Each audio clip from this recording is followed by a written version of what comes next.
It did not start with speeches or breaking news banners.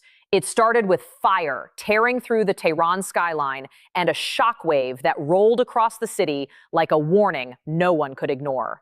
Buildings shook, windows shattered, and then something happened that no one expected. People cheered. Not panic, not chaos in the streets, cheers. And that single detail may change how we understand everything that is unfolding right now. Stay with me, because what happened next is even more explosive than the strikes themselves. For 3 straight days, the skies over Iran have burned. This was not symbolic, not a warning shot. It was wave after wave of precision strikes targeting the very core of regime power. IRGC headquarters, missile depots, hardened hangars, intelligence compounds, besieged command posts. Not random destruction, not civilian neighborhoods. The nerve centers of control, the backbone of a system built on force and suppression. Footage leaking out of Tehran shows missiles hitting in rapid succession. One blast, then another, then another. The camera shaking, the person filming barely able to breathe. And when the smoke clears, you don't hear mourning, you hear applause, laughter, celebration. That is the detail that changes the entire narrative. Because while official channels frame this as an attack on the nation, videos from inside suggest something else entirely. Parts of the population are watching regime infrastructure fall, and they are not grieving. And then came the blackout, a nationwide internet shutdown, tens of millions cut off. More than 70 hours of digital silence. When a government disconnects its entire population at the exact moment its military nerve centers are being dismantled, the question is unavoidable. What are they trying to hide? What did they fear the world would see if the live streams kept rolling? What we've seen so far may only be a fraction. Foreign SIM cards, satellite connections, smuggled clips slipping through the digital curtain. But imagine what we haven't seen. Imagine how widespread the reaction might actually be beneath that blackout. That uncertainty is the most dangerous element of all. Militarily, the escalation is staggering. Senior regime figures reportedly eliminated within days. Missile stockpiles struck before launch. Launchers destroyed on the ground. Storage depots neutralized overnight. It becomes a race against time. Fire everything and risk total war, or lose the arsenal piece by piece under relentless bombardment. That is not chaos. That is systematic dismantling. Look at the targeting pattern. Police stations hit, besieged facilities reduced to rubble, structures that for years enforced internal crackdowns are suddenly primary objectives. Telecom nodes and command posts in Karaj struck. Fortified hangars in Tehran opened with surgical precision. Fighter jets disabled inside reinforced shelters. This isn't random. It's calculated. It's layered. It's strategic. So here's the real question. Is this purely about degrading military capability, or is it about weakening internal control mechanisms at the same time? Because when the external pressure aligns perfectly with internal dissatisfaction, the line between air campaign and political earthquake becomes dangerously thin. And if the cheering we heard in those first clips is not isolated, if it reflects something deeper, then what we're witnessing may not just be an exchange of strikes. It may be the beginning of something far more consequential. The kind of shift that doesn't announce itself with a headline, but with a crack in the foundation. We are watching events move in real time. The blackout, the precision strikes, the leadership losses, the systematic dismantling of enforcement infrastructure. These are not disconnected developments. They form a pattern. And the next move, whether escalation or implosion, could redefine the balance of power across the entire region. So ask yourself, if this continues for another week, what remains of the regime's ability to project force? If the blackout fails and the images multiply, what happens inside the country? And if the strikes achieve their military objectives, what fills the vacuum? Stay with this story, because what we are seeing may only be the opening chapter. If you want analysis that goes beyond headlines and connects the dots others won't, follow closely, stay engaged, and tell me in the comments what you think happens next. Escalation, collapse, or something even more unpredictable? Military analysts are now debating sustainability. How many interceptors do U.S. forces and Gulf allies have available? How long can missile defense systems withstand retaliatory barrages? Qatar has reportedly intercepted drones and missiles launched from Iran, signaling that this conflict is no longer confined to a single national airspace. The region is watching carefully, aware that escalation could draw in multiple actors simultaneously. President Trump has publicly suggested that what we have witnessed so far is only the beginning. He has indicated that this phase could last weeks, that additional deployments are being prepared, that the larger wave of strikes has not yet fully materialized. And perhaps most strikingly, he has addressed the Iranian people directly, urging them to remain indoors during operations, and implying that once the regime's coercive apparatus is sufficiently weakened, the population itself could determine what comes next. That messaging is strategic. It signals that this is not framed as an occupation. It is framed as dismantlement. Remove the regime's ability to suppress, remove its missile capacity, remove its command structure, and then step back. But here is where the uncertainty deepens. History shows that regime collapse is rarely linear. Removing leadership does not automatically produce stability. Destroying security infrastructure does not instantly yield democratic transition. There are power vacuums, factional struggles, hardliners who refuse to concede, regional actors who see opportunity. And yet, the internal reaction inside Iran complicates the narrative further. The sight of citizens celebrating airstrikes on regime targets challenges decades of propaganda that equated the state with the nation. If a significant portion of the population perceives these strikes not as foreign aggression, but as the removal of oppressive structures, that fundamentally alters the psychological battlefield. We must also consider the broader regional chessboard. If missile stockpiles are indeed being eliminated at this scale, Iran's deterrence posture weakens dramatically. That has implications not only for Israel and Gulf states, but for global energy markets, maritime security, and alliances stretching from Europe to Asia. Every destroyed launcher shifts the balance slightly. Every eliminated commander disrupts operational continuity. And yet, escalation remains a constant possibility. The regime still retains capabilities, proxy networks, asymmetric tools, cyber operations. The question is not whether retaliation is possible, but in what form and at what scale. At this midpoint in the story, let me ask you something directly. If you want continued coverage that cuts through the noise and tracks developments as they happen, take a moment right now to subscribe and hit the like button. In moments like this, independent analysis matters more than ever because narratives are being shaped in real time. Now consider the psychological dimension. An internet blackout is not merely technical, it is symbolic. It reveals fragility. Governments confident in popular support do not typically silence entire populations when external pressure mounts. The blackout suggests fear of perception as much as fear of damage. Fear that images of celebration might spread faster than missiles. We are witnessing simultaneous battles, one in the air, one in cyberspace, and one in the hearts of citizens. The air campaign targets concrete and steel. The blackout targets information. And the public reaction targets legitimacy. What happens if the strikes continue for 4 or 5 weeks as suggested? What happens if additional high-ranking figures are removed? What happens if missile inventories shrink beyond rapid recovery?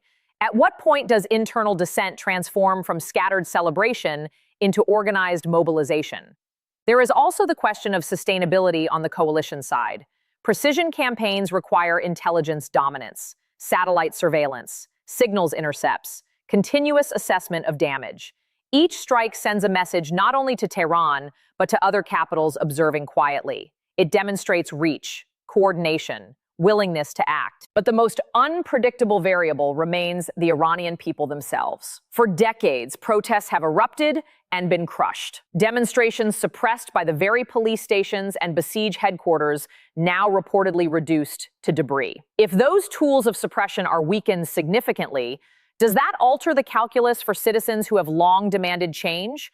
Or does fear of chaos outweigh the desire for transformation? And remember, what we are seeing is only the visible portion. With 90 million people largely cut off from the outside world, the full emotional and political temperature inside the country is impossible to measure accurately. When the blackout lifts, whenever that happens, the flood of images and testimonies could reshape global perception overnight. For now, the strikes continue. Leadership casualties mount. Regional defenses activate.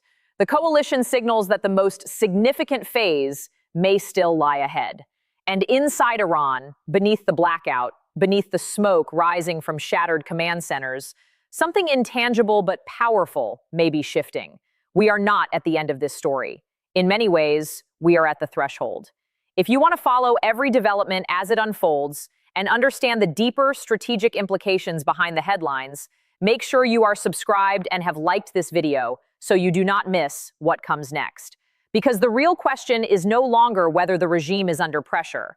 The real question is how long that pressure can be sustained and what happens the moment it breaks. What makes this moment even more volatile is not only what has already been destroyed, but what may be collapsing invisibly behind the curtain. Because when command structures are disrupted at the top, the shockwaves travel downward through every layer of a regime's hierarchy.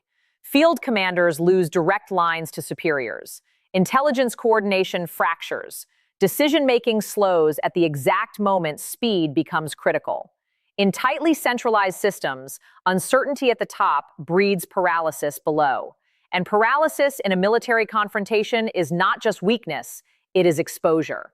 If senior IRGC figures have indeed been removed in rapid succession, the internal scramble to reassign authority could be as destabilizing as the bombs themselves. Who is in charge of retaliation? Who controls what remains of the missile forces? Who decides whether escalation is survivable or suicidal?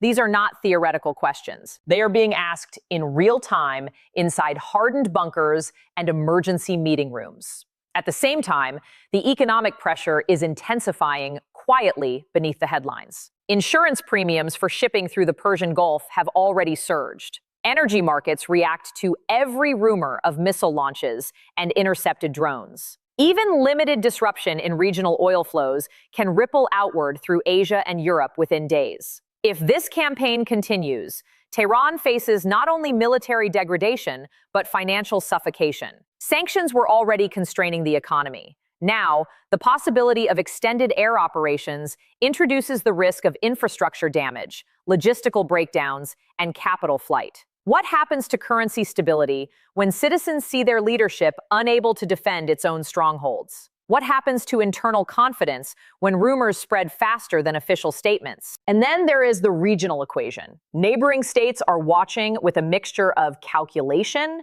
and caution. Gulf countries are reinforcing air defenses, quietly repositioning assets, preparing for contingencies. Israel is maintaining operational tempo. American naval groups remain within strategic reach. Each actor understands that while the stated objective may be dismantlement rather than occupation, the margin for miscalculation is razor thin. A single misfired missile, a strike that crosses an unspoken line, a civilian casualty that shifts international opinion. Any of these could change the trajectory overnight.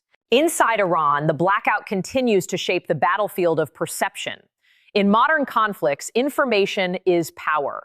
The inability of millions to communicate externally does not erase sentiment. It suppresses visibility.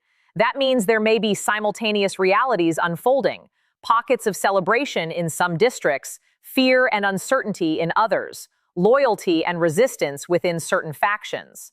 The regime's decision to cut connectivity suggests it understands that narrative control is as vital as air defense.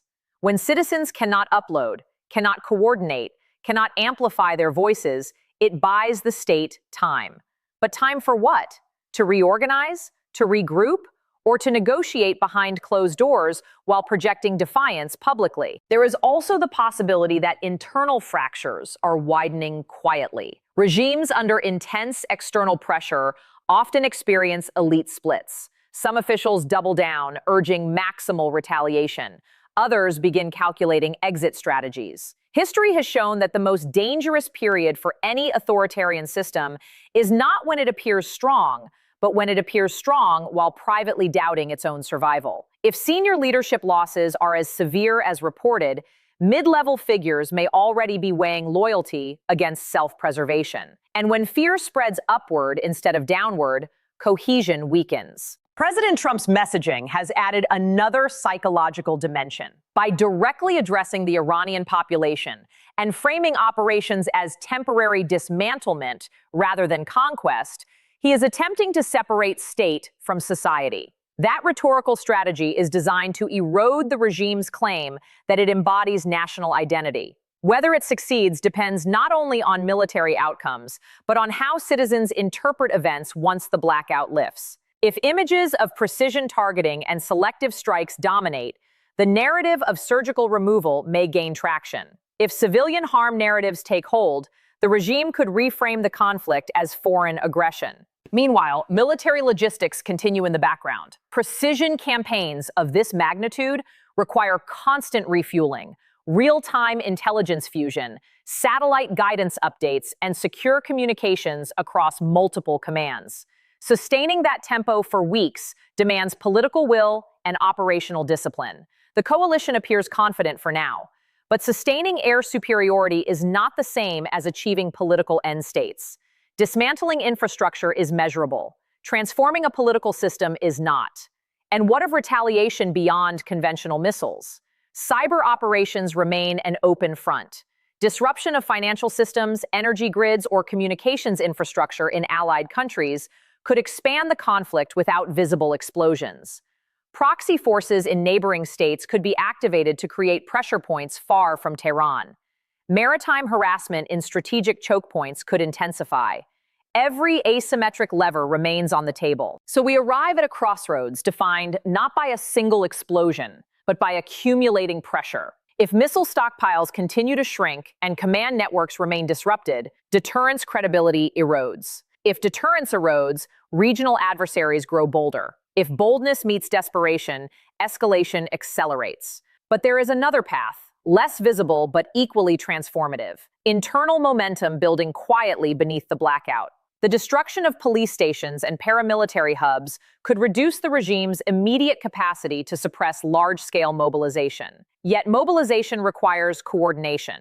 Coordination requires communication, and communication remains constrained. What happens the day the internet returns? Will the world see mass demonstrations, unified chants, coordinated calls for transition? Or will we see fragmented responses shaped by fear and uncertainty? That moment may be as decisive as any airstrike, because once the blackout ends, the narrative will no longer be shaped solely by state media or foreign broadcasts. It will be shaped by millions of personal accounts flooding outward simultaneously. Consider also the generational factor. A significant portion of Iran's population is young, digitally fluent, and politically aware. Many have lived their entire lives under sanctions, restrictions, and intermittent unrest. For them, the destruction of regime facilities may symbolize rupture. For older generations, it may symbolize instability. Which sentiment prevails could determine the direction of the coming weeks. And beyond Iran, global powers are calculating quietly. Some will interpret these operations as a warning shot about the consequences of missile proliferation. Others will interpret them as a precedent for regime-targeted campaigns. Diplomatic channels are likely buzzing even as bombs fall. Back-channel messages, red lines communicated privately, assurances offered or withheld. All of this unfolds under the shadow of one fundamental uncertainty: sustainability. Can the coalition maintain operational intensity without triggering broader war? Can the regime absorb leadership losses without fracturing? Can citizens transition from spontaneous celebration to organized political movement? These are open questions. And open questions in geopolitics often carry the highest stakes. If you have been following this analysis closely, now is the moment to take action. Subscribe to this channel, hit the like button, and share your thoughts in the comments. Do you believe this pressure will force structural change? Do you think escalation is inevitable? Your perspective matters, especially as events continue to develop hour by hour.